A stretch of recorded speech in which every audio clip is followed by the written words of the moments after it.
Inspired by The Yummy Gardener. Magandang araw po mga kabaybal ko sa Pinilang ang Lakbay. Ayan, maganda po ang panahon ngayon, medyo warm plus temperature. Naglilinis po muna ako ng aking terrace. Yung pagagawin pa natin ngayon, naway safe po lahat.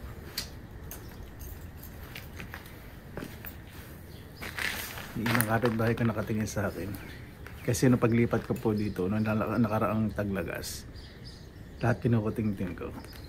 Naisip nila, ayun na naman sa labas yung unggoy na yun, kulang na lang tiyaniin lahat ng kalat sa paligid. Hindi, natutuwa po sa sobrang linis ko daw po sa bakurat. Ay naka,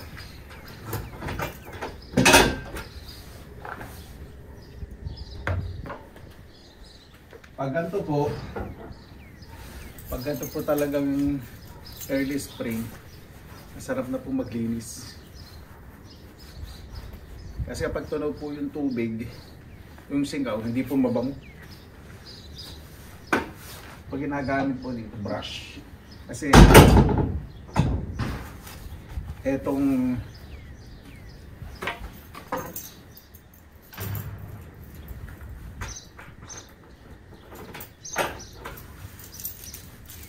ito pong terrace ko, carpeted, o diba, social.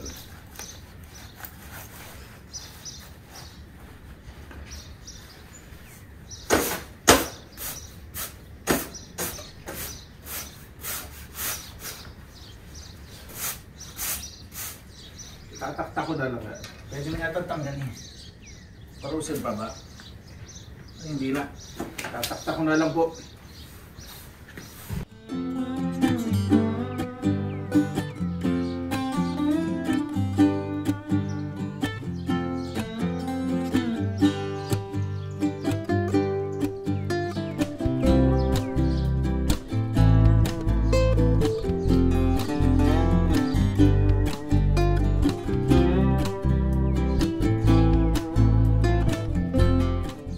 Ayan po.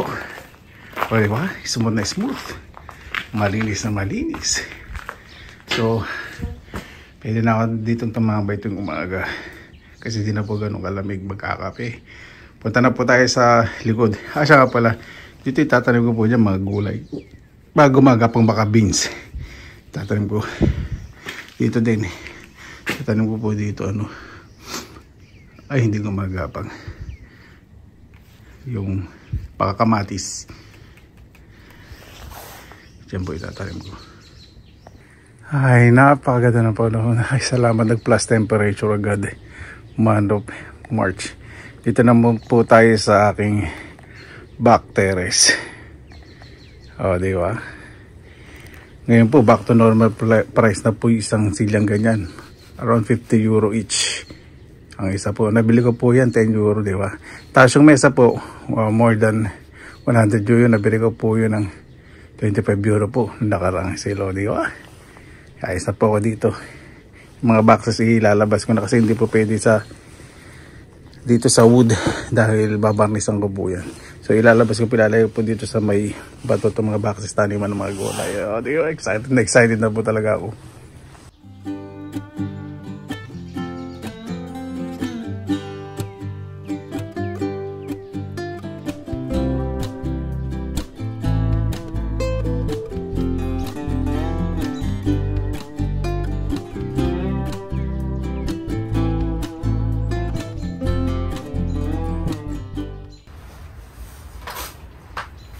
Ayan po, di ba? Kasi yung lupa, bibiling ko po. Para yung tatanim ko mga gulay mataba. Ito dito. Yan. Perfect na perfect. Ito frozen ba? Frozen pa. Hindi ko pa matitibag itong isa. Hindi ko pa mauusan.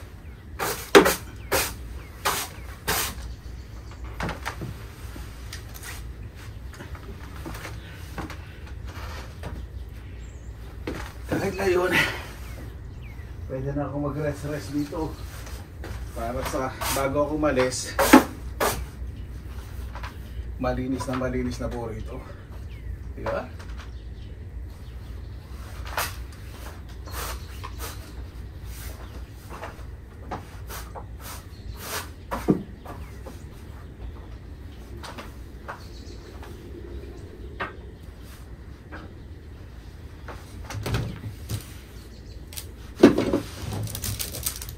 Sayang itong basket. Dahil para nilagay ko dito sa storage dito. Kaya kung mabulok, lagay ko muna rito. Kasya ba? Hindi. Sige naman na to. Sana kaya. Sumasya ka. Ay, hindi pa. Kunti pa. Tandaan po dito sa mga tulad po nitong mga boxes na to.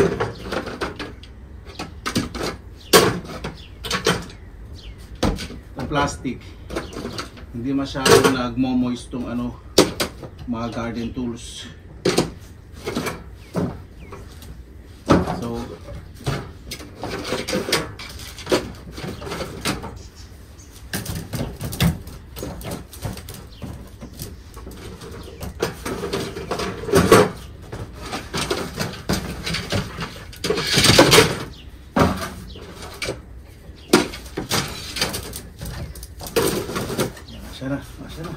Asya na. Yun. So, mas clear. Okay ba? Ay, salamat. Saka ko na lang po arrange po ito ng ano, ng maayos. Kapag tunaw na po yung mga yellow.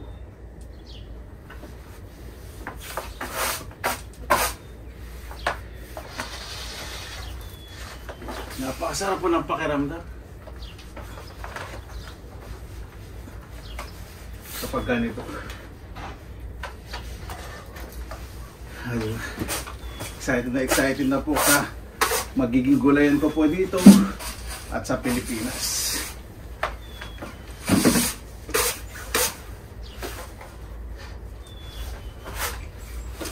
Ay nako, sa umaga makakapagkape na ako dito. Pag sa next week po, puro plus temperature. Sigurado matutunog po itong yelo. Maklase na po talagang panahon po ngayon. Ganyan po ako kapag mga end sale. Hindi po ako bumibili ng mga gantong kamamahalin na mga muebles pang outdoor. Hindi po. Ngayon lang kasi gusto ko naman i-treat ang sarili ko pa minsan yung nakikita yung pinagdusahan ko. At meron pa po akong mga maliliit na mga boxes, naka-wooden. Ilalagay ko po doon sa harap at dito. Sa mga susunod po ng mga vlogs, ayusin ko po yun na paunti-unti. Punta po tayo sa ano, sa tindahan. Tingnan po natin yung mga tindang buto saka mga ibang halaman para makita po ninyo. Diba? Ay, salamat sa Panginoon. Yan po, malinis na malinis. Kahit naka-medyas lang ako dito, okay na. Kasi pag umaraw, brush lang ako ng brush dyan. Kaya nga pala akong chinelas, yung talaga gamitin ko. Tapos yung mga kahoy po na yan, saka yung floor, babarnisan ko po yan para mas malinis pang tingnan sa mga susunod na araw. May pintura din po ako. Baka pinturahan ko po yung mga ibang mga boxes. Yan. Ito sa ako na lang po lilinisin kasi may mga ipot ng ibon. Ito pang outdoor po talaga. Ganda po. Bili ko po ito. Nako, tuwan-tuwa po ako. At malaki naman po itong backyard.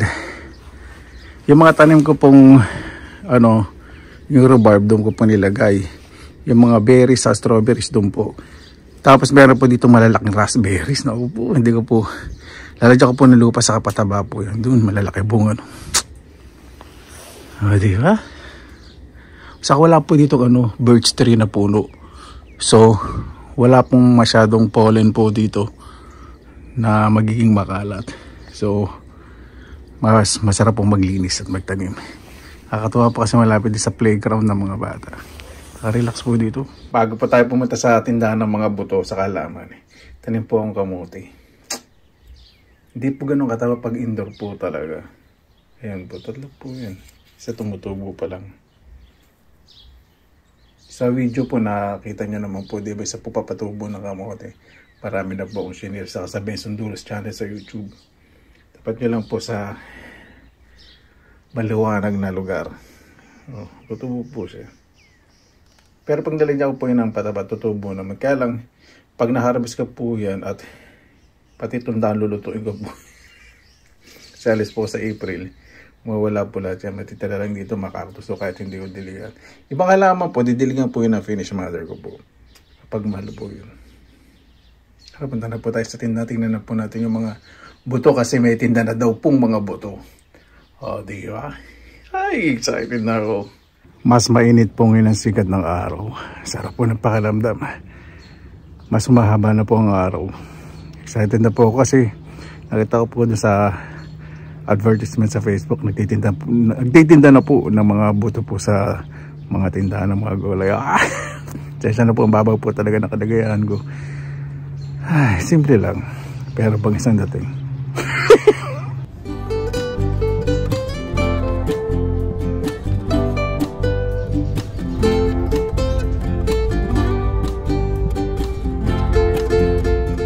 Ayan, nandito na po ako sa nag-iisang mall po dito sa lugar po namin. Pero okay naman po dito. O, diba? Ayaw pang masyadong kumuha ng video kasi nahihiya po yung mga ibang tao. Yan, nakalabas na po ka ng mall. Yan na po yung mall sa amin. Siyempre yung mall naman po dito, hindi katulad po sa Pilipinas talagang naglalaki yan. Ito po yung mall sa amin. O, diba? Okay naman po. Medyo malaki na rin kahit isa. Napakaganda na pa, dami tao. Ito po kabibili ng buto. Pero meron pong mas mura po dito sa Lidl. Kaya lang medyo malayo eh.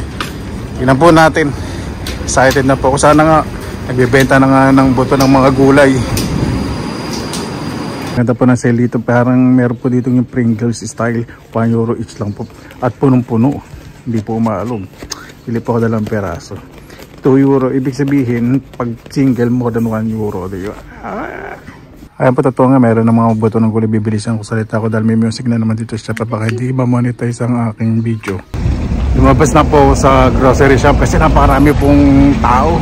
Nakakaya po kumuha ng video. Etong puno po na to, kung matatandaan po ninyo, puno po yan ng mansanas. Ganyan po talaga pag winter natutulog. Yung isang araw nandugas po ka dyan. Nangarbat po tayo. Pag namunga po yan, napakarami dito po sa harap ng municipality, dito po sa Oulu, Finland. Diba? Ganyan po itsura ng yellow sa ground. Natutunan ng daan-daan. Mga +2 lang po yata. Tapos pag nag-minus, naku, napakadulas po niyan. Kaya kailangan mo maglagay po sila ng mga buhangin sa daanan para hindi po madulas. Ayan po, bumili ko sa shop ng papaya. Gagawin ko po itong papaya salad. Sarap sili. Naku, napakamahal po talaga dito. Kaya pag nagtatanim po ako sa garden, gusto ko po mga Asian vegetables kasi napakamahal po talaga kangkong. Grabe po presyo. 5 tangkay ng kangkong, €1 each, €5. Imagine po niyo ito. €3. Ito, €9 po per kilo. So ito ko lang 1 kilo, mga €7. Kaya po, di ba? Siyempre di naman po tutubo po dito yun dahil tag-yelo. Kaya pagdating ng summer, dadamihan ko po yung tanim na gulay dito sa Finland. Yan po mga kabayan, marami po akong biniling seeds. Nanggaling din po doon sa isang shop sa Lidl. Mas mura po dun eh, kasi may tig 29 cents. So bumili po ako ng iba't ibang klaseng lettuce. Ito yung pula. May radish, may chives. Ito po may edible na flowers. Yan, mga bago. Tapos meron po ko dito yung seed bank. Ibig sabihin, ito pong mga, yan daw. Talagyan po yan ng mga last year. ng mga buto. Marami. Hindi po ko sa mga saan na ko.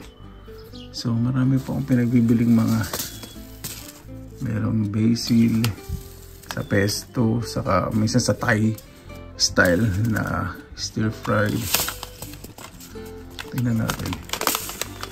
Pakita mo kasi kuya. Ano ba yan? Ito na. Tatakot na ako sa'yo. Ayan. Ito masarap po itong matamis. Itong lettuce na totong dark. Itong radish small. Tapos ito, ano ba pangalan nito? Marigold ba to? Yan.